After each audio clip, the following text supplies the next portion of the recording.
عزو سلامتنا قبلوا فنوير تي في بمكتال تركوب زخوركم تعزتنا كم تعلو لو محمد عصوت وحمشتن حسفركم عارتم فرنسا لو هاجراون زيارات حزركم قريبا لهم نمكتالكم بغرو زعدم ساعاتكم تصنح ميكائيل حرقو فلما بكنت وتاتو افلم بكوربوريشن تريتن زراتنا بفستيفال قريب زلو تحسو مرايا بايتا زت سلاسل عيو محمد تغيزو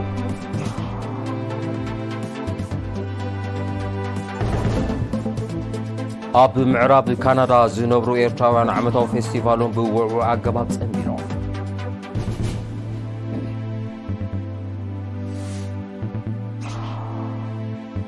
اب نوزوبالو عن سبب قسقاس تكبار مربات لمعززه يركب تقانيعو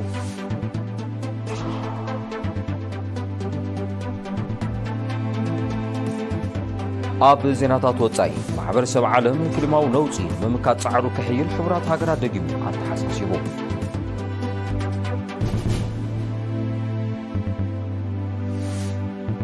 حزب افغانستان كورار امريكا نصانا يزوصلو صمبل سارساي عمتا كايدو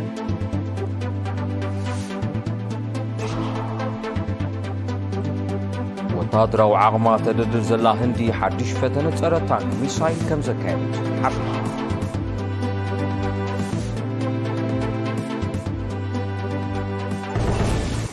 زرزر زينا كوربوريشن تريتن زراتنا بفستيفال اغريبو زلو تحسو مرايا نايتيا بايتاز الثلاثه زلو عيو مهان تغليصوم نصبصا وكيل رينا يوناتان عبيو ستيفانوس كرماي بكوربوريشن تريتن زراتنا فستيفال ايرترا 2024 زغري 50 عمت فستيفال بولونيا قريبو زلو تحستم مرئا نايتي منغستي بغزف وصايتات زهانصن استراتيجيكاوያን كزنتماين زسلاسل زلو حرشاو لمعاتن كم زخونه تغليصوم ابزناي لما عمت فستيفال بزيكاتي نبهلنان وغعنان زنصبارق تحستوتات منغستي ابز حلف عمتات زهانصن عبيتي ديغاتات كم اون كوربوريشن تريتن زراتن ابي كبابيتات هاجرنا زسلاسل زلو لمعاتو مدباتن بقليلو كغنزبو خمز خالو نغاديان حبيروم ابال كوربوريشن تريتن زراتن منسي تيدروس ابراهام بوغانوم قريبو زلو تحستو فريات اكالن طراتاتن صبان وصيت صبان سغان وصيتون كمون احملتن فرتاتن نمسسان نزتخايده نطفتاتن وصيتون زغلح كم زغنا افليطوم ابتا ادراش بتوسخي اب هاجرنا نويح ادمزاو صرا سلسته قرصتن افريتن فيلم نايغل تكالات تمكرن ككافلان كلوام ام مفرق بتات قربت صغور اسن غصن زنطف تكالسيم هرتو زلاله تحستو كم اون 82 درستي لعل 200 مصحفتين مرئي تقريبا مالهم بزيكازي بموهاد منستر التعنام حرشان هابت بحرن اغبا سارحان نعبيه تصنات زحجز مازاو مغبي دي ام كاي زملكت اب تحت صلال حماد ازنت فاسنت طوان دق انستيو مسرحاتن زلالي سرحات عنق لخان قبان ابلات هاجراو محبر ديزاينر دما وصي سرحم زغلص تحستو قريب لهم فرياتن حزب كلالي ازبقعت كلات ابزهابو ريتم فستيفال بايتا من لواء تمكرون من لاي فرياتن كويندلن كمزلو قليصن زكم زيلن كلو فستيفال يشرب معقا باهلن ياتان دراخترا كمزلو كارت نغاديان حبيرو وكيل رينا تسفانكيل غبريس نزدالو صبصاب ياسين صالح كوربوي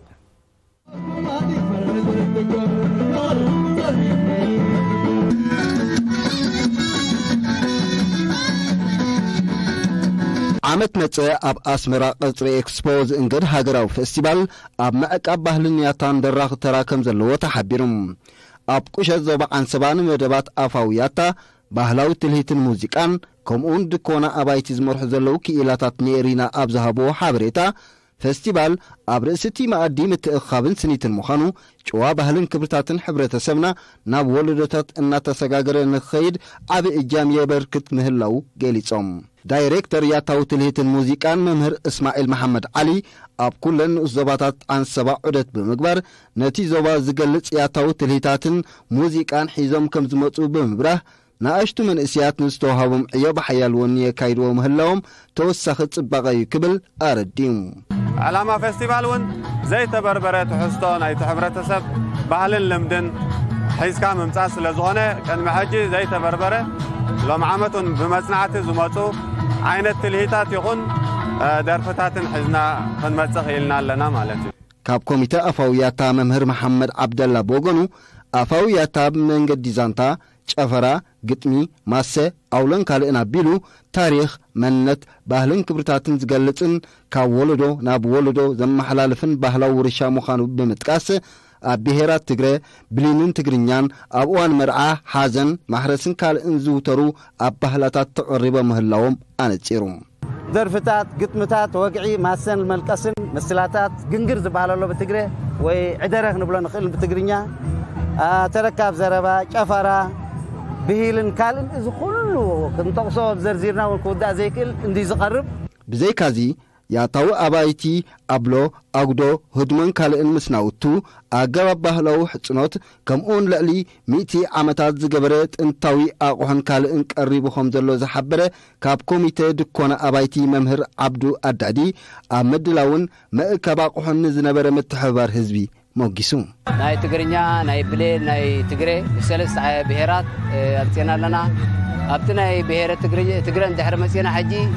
ብሰለስተ ዓይነት ገዛውቲ ሒዝና መፅና ዘለና ናይ መርዓት ናይ ዓብ ገዛ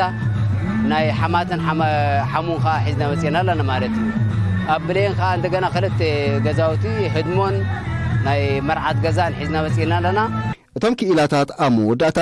ባህልን ያታን ሕብረተሰብና ናብ ሓደስቲ ወለዶታት እናሰረፀ ንኽኸይድ ኪኖ ኣብ ፌስቲቫል ኣብ ኣካዳሚያዊ ትምህርቲ ብስሩዕ ንክወሃብ ብዕቱብ ክስራሓሉ ተላብዮም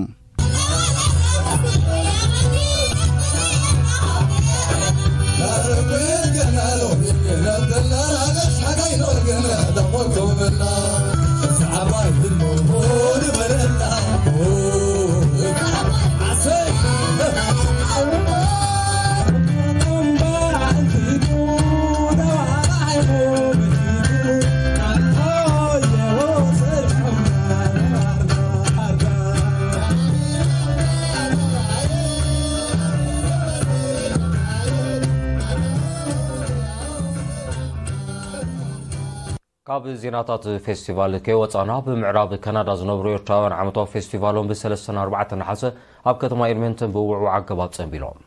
እዚ ዝኽሪ 50 ዓመት ፌስቲቫል ቦሎኛ እውን ዘጣመረ ሃገራዊ ምትኻብ ንኣሽቱ መንእስያትን ዓበይትን ኣብ ግምት ብዘእትዎ ባህላውን ስነ-ጥበባዊ መሰናዶታት ደሚቑ ነይሩ እቶም ዜጋታት ኣብቲ ኣጋጣሚ ቢንያም ግርማይ ኣብ ቱር ዲ ፍራንስ ብዘመዝገቦ ታሪኻዊ ዓወታት ዝተሰምዑን ሓበን እውን ገሊፆም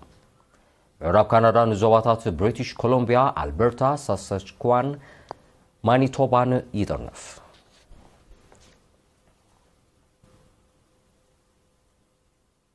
በምሕዳር ንዞባ ለጓዓን ሰባብ ገስጋስ ትግባር ምርባት ልምዓት ዘተኮረ ርክብ ምስ ሓለፍቲ ትካላት ሲቪል ስራሕተኛታት መንግስትን ግንባርን ከምኡውን ወከልቲ ህዝቢ ብ6 ነሓሰ ኣብ መቕርካ ኣካይዱ ጸዓፍ ህግደፍ ኣብቲ ንዞባ ኣቶ ብርሃነ ጸጋይ ኣብ ቀዳሞ 6 ወርሒ ብዕዙዝ ተሳትፎም ብዛዕባ ዝተግበረ ንጥፈታት ብሓፈሻ ምዕቃብ ማይን ሓመድን ጽገና ናይ ሓመድ ጽርግያታት ምሕጋዝ ስድራ ስዋዕትን ካልእን ድማ ብፍላይ ብኣሃዛዝ ዝተሰነየ ጸብጻብ ኣቕሪቡ ኣመሓዳር ንዞባ ለጓዓን ሰባ ኣቶ ኣብርሃም ሓጎስ ብወገኑ ኣብ መድያት መጓዓዝያ ጸዓት መራኸቢታትን ካልእን ኣመልኪቱ ሰፊሕ መብሪ ድሕር ምሃብ ኣብ እታ ሕዛ ተራን ኣበርክቶን መንእስያት ተምሃሮ ምስ ተሳተፍቲ ዘትዩ ተሳተፍቲ ድማ ተመሳሳሊ ርክባት ቀጻልነት ክህልዎ ንህዝቢ ኣደዳ ዘይተደለየ ወጻኢታት ዝገብር ዘሎ ውርያት መግቲ ክግበረሉ ጉዳይ መሬት ጤሳ ቁልጡፍ ምላሽ ክረክብ መንእስያት ተምሃሮ ምትባዕ ክግበረሎም ዝብልን ካልእን ርእቶታት ሂቦም ኣብ ተሰነይን ከባቢያን ተዋፊሮም ዝርከቡ ኣባላት ሓይልታት ምክልኻል ዝምክታል ሰሜን ምዕራብ ዶባት ብዝትካደም ዘይተካሂወን ምድሓን ብ7 ነሓሰ ደም ለጊሶም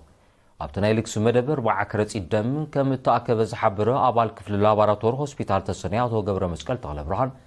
ብደረጃ ንኡዞባ ማሕበር ወለንታውያን ለገስቲ ደም ኣብ ወርሒ መስከረም 2023 ካብ ዝቐውም ኣባላት ዝተፈላለያ ትካላት መንግስቲ ማሕበራትን ሓይልታት ምክልኻልን ብዝተወደበ መንገዲ ይልግሱ ከም ዘለውን ሕፅረት ቀረብ ደም ከም ተቃለለን አብሪሁም ኣብዚ ምክታል ሰሜን ምዕራብ ዶባት ኪላ ጥዕና አቶ ፀሐይ ዳንኤል ቦጎኑ ምልጋስ ደም ኪኖቲ ኣብ ዝፈጥሩ ሕልናዊ ዕጋበት ለገስ ኩነታት ጥዕንኦም ከረጋግጹ ከም ዝሕግዝ ብምጥቃስ ብዝትካደም ህይወት ምድሓን ሕልናዊ ዕግበት ከም ዝፈጥረሎም ገሊጾም ለገስቲ ብጊዲኦም ኣብ መጻውን ተመሳሳሊ መረባትን ምውዳብ ድልዋት ምዃኖም ኣረጋጊጾም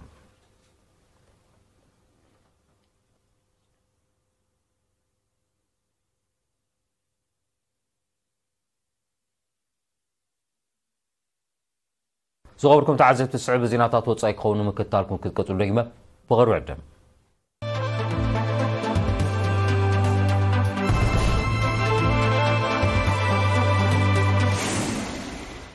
زيناو مسنارو اير تي في نقاطلو زغوركم تعزبتي سلامكتالكم ازي مسكن زيناو وصاي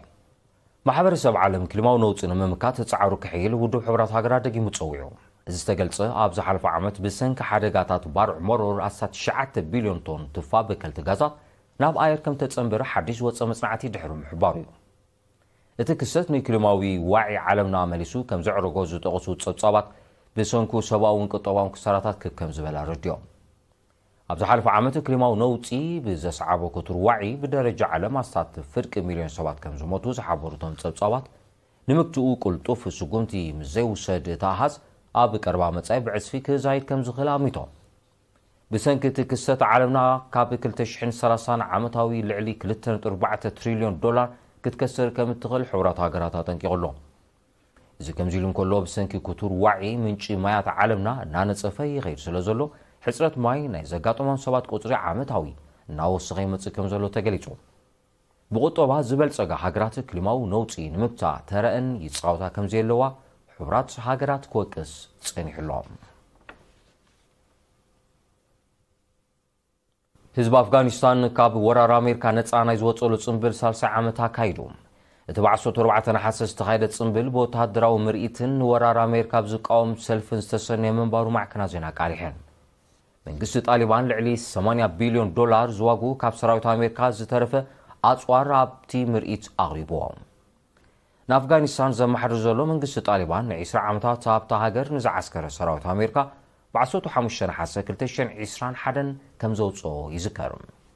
እቲ ወተሃደራዊ ስዕረት ንኣሜሪካ ካብ ዘጋጠመ ዓበይቲ ስትራቴጂካዊ ፍሽለታት ምዃኖም ወተሃደራዊ ወኪላታት ዝጠቕሱ ይኹን እምበር እቲ ካብ 2001 ክሳብ 2021 ኣብ ኣፍጋኒስታን ዝተኻየደ ኩናት ኣብታ ሃገር ዓሚቕ ጸጥታውን ቁጠባውን ቅልውላው ኣኸቲሉ ከም ዘለዎ ጸብጻባት የረዱ ኣሜሪካ ብዘይካቲ ዘካየደቶ ኩናት ኣስታት 9 ቢልዮን ዶላር ዝግመት ገንዘብ ኣፍጋኒስታን ምዝማታውን ነቲ ኩነታት መሊሱ ኣኽሪርዎ ከም ዘሎ ይጥቀስ ከም ሳዕቤን ናይቲ ኩናትን እገዳን ኣስታት ፍርቂ ካብ ህዝቢ ኣፍጋኒስታን ኣብ ሓደጋ ጥሜት ወዲቑ ከም ዘለዮም ጸብጻባት ውድብ ሕብራት ሃገራት ዘረዱ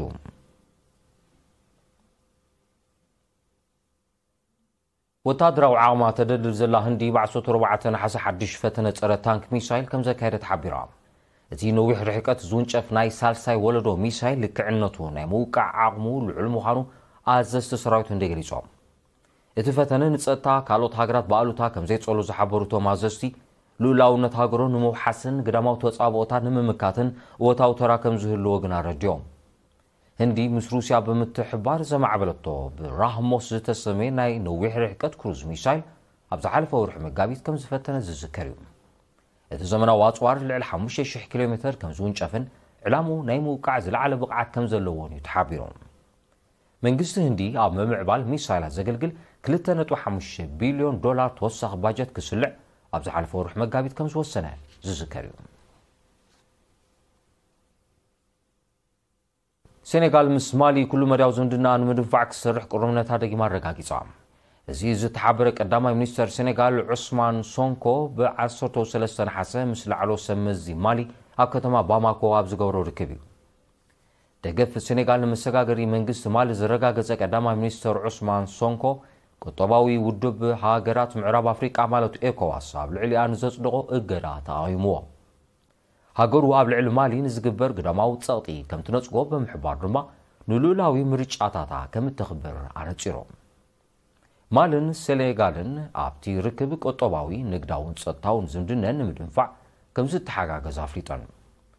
ኤኮዋስ ኣብ ቡርኪና ፋሶ ኒጀርን ማልን ድሕሪ ዝተኻየደ ዕልዋ ምስ ሃገራት ምዕራብ ብምውጋን ኣብ ልዕሊን ቁጠባዊ እገዳ ከም ዝወሰነ ዝዝከር እዩ ከም ሳዕቤኑ 3 ሃገራት ኣባልነተን ካብቲ ቁጠባዊ ውድብ ብወግዒ ከም ዝሰሓባ ጸብጻባት ይጠቕሱ ኣብ ወርሒ መጋቢት ናይዚ ዓመት እዚ ኣብ ዝተኻየደ ምርጫ ዝተዓወተ ፕረዚደንት ሴኔጋል ባሲሮ ዶማየ ፋየ ዝምድና ሃገሩ ምስ 3 ሃገራት ንምምሕያሽ ከም ዝሰርሕ ምግላጹ ዝዝከር እዩ ደሴት ታይዋን ኣብ መወዳእታ ናይዚ ዓመት እዚ ዝተራቐቐ ስርዓት ሚሳይል ኣሜሪካ ክትርከብ ከም ትጅምር ኣፍሊጣ እታደሴት ክሳብ 2026 ብጥቕላላ 29 ካብቲ ዘመናዊ ኣጽዋር ከም ትርከቢ ክግለጽ ጸኒሑ ኣሜሪካ ኣብ ታደሴት ተካይዶ ንዘላ ምትእትታው ብትርክ ክትቃወሞ ጸንሐት ህዝባዊት ሪፓብሊክ ቻይና ነዚ ሓድሽ ምርኻብ ኣጽዋር ተሪር ምላሽ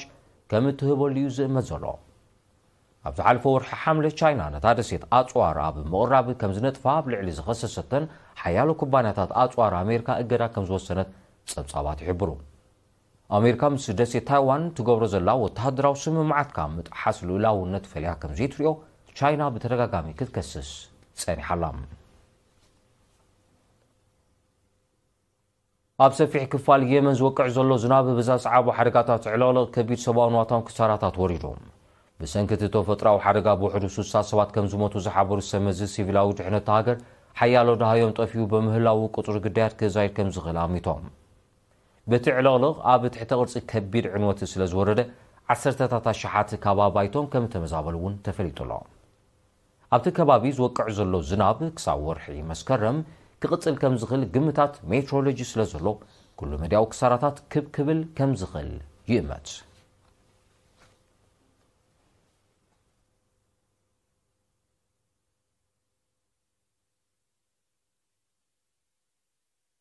ዜናታት ምዛም ቀንዲ ነጥብታቱ ክደግመልኩም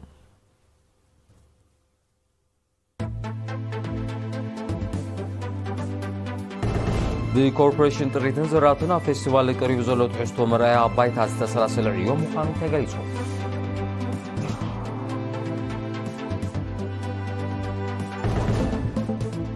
ኣብ ምዕራብ ካናዳ ዝነብሩ ኤርትራውያን ዓመታዊ ፌስቲቫሉን ብውዕዉዕ ኣገባብ ጸሚሎም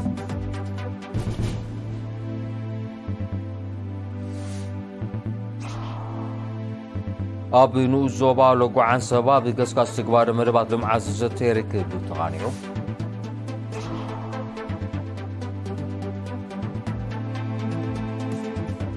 ኣብ ዜናታት ወጻኢ ማሕበረሰብ ዓለም ክልማዊ ነውፂ ንምምካት ጻዕሩ ክሕይል ሕብራት ሃገራት ደጊሙ ኣተሓሳሲቡ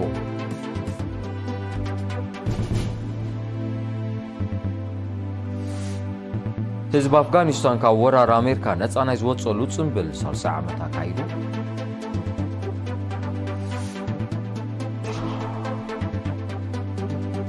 ወተሃደራዊ ዓቕማ ተደልድል ዘላ ህንዲ ሓድሽ ፈተነ ፀረ ታንክ ሚሳይል ከም ዘካየደት ሓቢራ